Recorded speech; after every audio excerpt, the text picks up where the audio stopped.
안녕하십니까. 생생투데이 사람과 세상입니다. 살다 보면 힘들고 정말 지칠 때가 있는데 유진 씨는 이럴 때 어떻게 하십니까?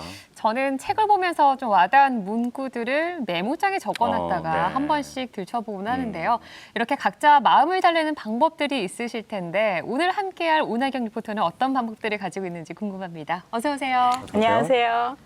네, 저는 이렇게 힐링을 할 때면요. 가끔씩 음악을 듣기도 하고 또 때로는 해변길을 따라 산책을 하기도 합니다. 이러다 보면 어느새 마음이 여유가 생기고 또 편안해지더라고요. 예, 이렇게 일상 속에서 마음의 안정을 찾는 방법도 있지만 더 적극적으로 나서는 분들도 있죠. 여행을 간다든지 또 템플스테이 하신 분도 있더라고요. 맞습니다. 이 일상에 지쳐 있다 보면 아무래도 마음의 여유를 찾기가 힘든데요. 오늘 소개해드릴 분은 이 특별한 방법으로 힐링하시는 분이라면서요? 네, 이분은 10년 전 자신만의 힐링 방법을 찾고 사람들에게 그 즐거움을 소개해주고 있다고 합니다. 이 마음속의 여유를 찾는 그녀만의 특별한 힐링 방법, 지금부터 만나보시죠. 집에선 평범한 주부이자 중학생 딸을 둔 어머니 백시양 씨. 하지만 백시양 씨가 180도 변신하는 순간이 있습니다. 바로 무대에 설 때인데요. 진지한 자세로 한마디 한마디 내뱉을 때마다 사람들의 관심은 집중됩니다.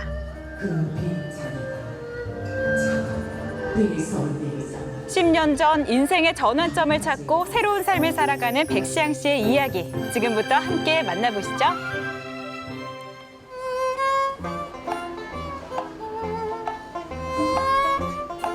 울산 번화가에 위치한 대형 서점의 문화공간에 많은 사람들이 모였습니다. 특별한 문화 행사가 열렸기 때문인데요. 차분하고 조용하기만 했던 서점에 마련된 이 자리. 대체 어떤 행사일까요? 어려워요. 그러면 저희들 그 회원끼리 이렇게 하는 정기 신앙송회의 하나입니다. 그래서 이번에는 지금 이제 여름 정기 신앙송이 되겠습니다. 여기에 모인 사람들은 시에 감정을 넣어 읽거나 외우는 시 낭송가들입니다. 이 넓은 저녁으로 가기 위해서는 이웃들이 더 따뜻해져야 합니다. 조승달을 데리고 온 밤이 우체부처럼 대문을 두드리는 소리를 듣기 위해서 그때는 지구 북쪽 끝에 얼음이 녹아 가까운 바닷가 마을까지 얼음 조각을 흘려보내는 날이 오리라 한다. 그때도 숲은 내 저문 육신과 그림자를 내치지 않을 것을 믿는다. 이분들은 어떻게 시 낭송에 빠지게 된 걸까요? 어릴 때 우리가 뭐 시를 한번 이렇게 읽고 나면 마음이 행복해진다든지 그렇듯이 또 그 시를 또 다시 읽음으로 해서 또 제가 읽으면서 다시 그게 또 행복해지는 그런 느낌이 있더라고요. 그래서 마음으로 여행하는 기분, 그런 기분을 느꼈어요. 이 모임을 이끌고 있는 사람, 바로 울산에서 활동하고 있는 시 낭송가 백시양 씨입니다. 세상의 강물을 나눠 마시고 세상의 채소를 나눠 먹고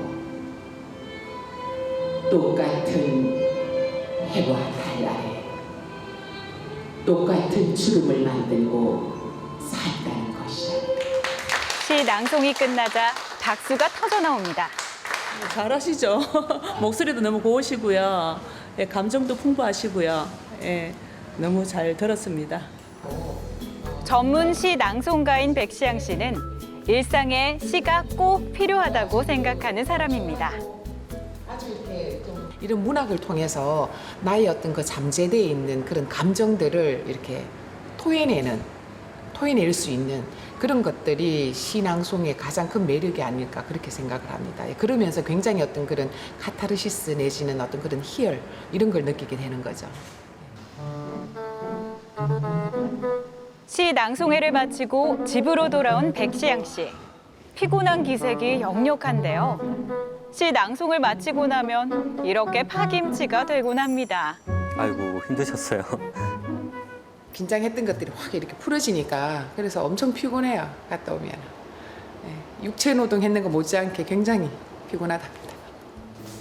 하지만 자리를 털고 일어나 자신만의 공간으로 향하는데요. 컴퓨터를 켜고 뭔가를 살펴봅니다. 자세히 살펴보니 시였는데요. 시간이 날 때면 늘 시 낭송을 할 새로운 시를 찾습니다. 그리고 또 한 가지 찾는 게 있는데요. 바로 음악입니다.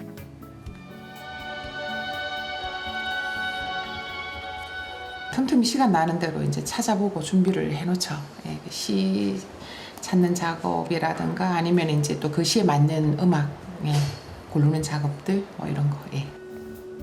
백시양 씨는 10년 전 힘든 일이 있었을 당시 위로가 된 시를 평생의 동반자로 이 삼았습니다. 하나로 세상 일들은 솟아나는 삭과 같고 세상 일들은 지는 나뭇잎과 같으니 그 사이사이 나는 흐르는 물에 피를 섞기도 하고. 이제 송년회 그 모임에 갔었는데 거기서 이제 어떤 분이 시를 낭송을 하시더라고요. 그래서 그 시를 듣는 순간 굉장히 좀 저한테는 아주 좀 약간 충격이었다고 해야 되나. 굉장히 신선하고 아 저게 뭘까. 그래서 그 듣는 순간에 아 저거 내가 하면 너무 잘할 것 같은데 이런 생각이 들어서 그래서 이제 그때부터 그 시를 낭송을 하기 시작을 했죠. 이후 백시양 씨는 3년 동안 시 낭송 공부를 했습니다. 그리고 본격적으로 시 낭송가 활동을 했는데요. 한국을 빛낸 자랑스러운 한국인 대상의 시 낭송 교육 공로상을 수상하기도 했습니다. 듣는 분들이 그 시로 인해서 뭔가 이제 감동을 받고 굉장히 어떤 그런 그 마음의 어떤 그런 뭐 힐링을 이렇게 얻어가는 그런 경우가 많이 있잖아요. 그래서 그런 아주 그 이제 반응이 굉장히 이제 호응이 좋다든가 이럴 경우에는 굉장히 보람이 있죠. 아주 그 뿌듯하고. 3년 전 백시양 씨는 시 낭송을 위한 공간을 마련했습니다. 더 많은 사람들에게 시 낭송의 재미와 매력을 알리기 위한 교육원인데요.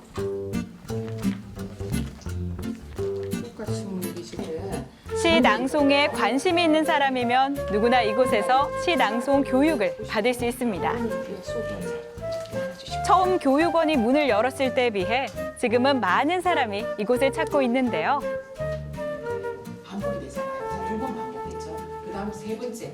반벙어리처럼 귀머거리처럼 보내지는 않았는가 우두커니처럼. 자, 여기까지 이렇게. 자, 교육원에서 백시양 씨는 수강생들에게 시 낭송에 관한 전문 기술을 가르치고 있습니다. 우두커니처럼. 나는 가끔 후회한다. 그때 그 일이 노자지였을지도 모르는데 후회라는 그 시어가 하위 개념이기 때문에 나는 가끔 후회한다. 수강생들은 시 낭송을 배우며 시의 참맛을 알아가고 있습니다. 시를 하면서 그 힐링도 되고요. 이 힐링을 가정으로 가서 가족에게까지 전파할 수 있어서 참 좋은 것 같습니다. 시를 한번 낭송을 하면은 시를 깊이 알게 되니까 그 매력에 빠지는 거죠, 사실. 그래서 저도 아까 배선생님 말 맞다나 바쁜 일과를 마치고 여기를 1순위로 오는 이유 중에 하나입니다. 나는 가끔 백시양 씨는 지금보다 더 많은 사람들이 시를 통해 마음속 깊은 곳의 감성을 찾길 바랍니다. 정신적인 어떤 그런 안정감과 어떤 그런 정서적인 부분을 뭔가 좀 제공했으면 하는 그런 뭐 이게 어떻게 보면 굉장히 주제넘을지도 모르겠지만 그런 어떤 바램 같은 거 뭐 그런 좀 소망이 있죠. 네. 여느 날처럼 시집들을 꺼내놓고 시를 찾는 백시양 씨. 그런데 평소와 달리 조금 더 세심하게 시를 살펴봅니다. 특별한 무대에서 시 낭송을 선보여야 하기 때문인데요. 다음 행사가 바닷가에서 있는 행사거든요. 그래서 바다에 관련된 시를 준비를 해야 될 것 같아서 적당한 시가 있나 지금 보는 거예요. 네. 시와 음악 선정이 끝나면 백시양 씨는 의상실로 향합니다. 시와 어울리는 옷을 찾기 위해서인데요. 시의 주제와 분위기에 맞춰 한복을 입기도 하고 드레스를 갖춰 입기도 합니다. 많은 사람들 앞에서 제대로 된 시 낭송을 보여줄 기회이기 때문에 의상에 더욱 신경을 씁니다.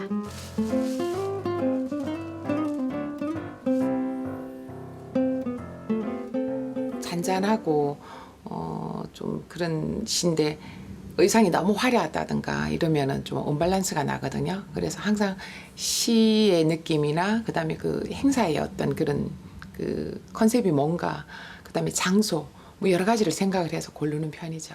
예. 시 낭송 무대 준비만으로 하루가 금세 지나가 버립니다. 울산의 한 바닷가에 무대가 마련되었습니다. 바로 백시양 씨가 설 무대인데요. 이곳에 도착하자마자 찾은 곳은 영상 음향팀. 꼼꼼하게 점검을 합니다. 어차피 찍을 때는 요거만해서 찍을 것 같은데 사진 찍으면 그렇죠? 그냥 놔둬도 될 것 같아요. 괜찮지 않아요? 그냥 가도? 네, 그냥 가도 그게 티가 안 나서. 네네. 일단은 저 15분 안에 다 나오니까 괜찮을 것 같아요.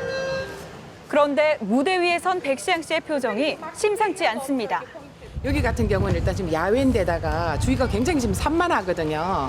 그렇기 때문에 사실은 시낭송하기는 굉장히 악조건이라고 볼 수가 있어요. 그래서 신경을 참 많이 써야 되는 그런 장소인 것 같습니다.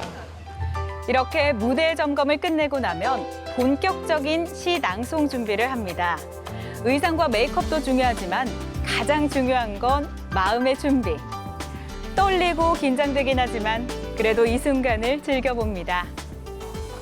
긴장되죠, 항상. 그래서 행복한 긴장감? 뭐 이런 거라고 해야 될까? 예, 그렇습니다.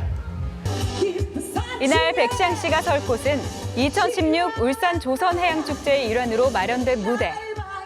한껏 들뜬 분위기가 이어지는데요.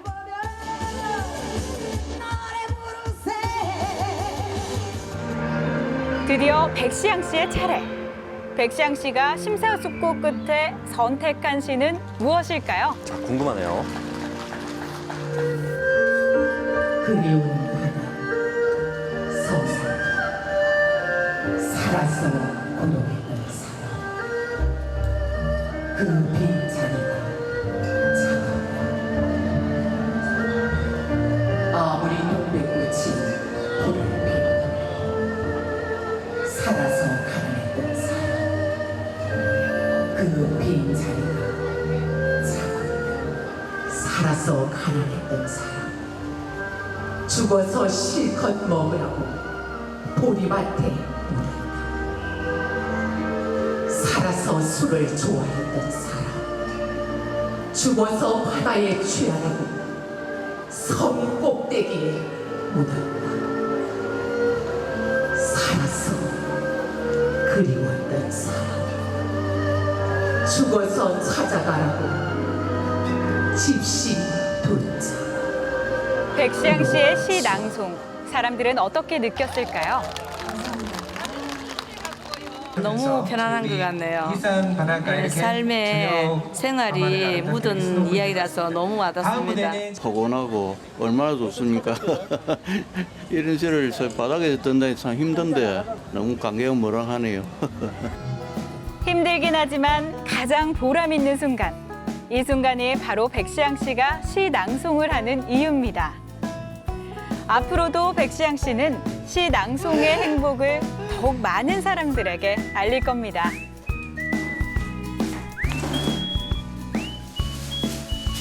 최대한 오래 시를 이렇게 함께 하고 또 함께 나누면서 그러면서 살았으면 하는 게 바람입니다. 머리가 하얗게 된 할머니가 돼서도 아주 그 예쁜 모습으로 시를 낭송하는 그런 인생의 마무리가 됐으면 참 좋겠다는 꿈이에요. 백시양 씨의 제2의 인생은 이제 첫 발을 내디뎠습니다. 앞으로도 시와 함께하는 인생은 더욱 풍성해지고 단단해질 건데요. 지금과 같은 열정으로 시가 주는 즐거움을 많은 사람들과 나누길 기대해 봅니다.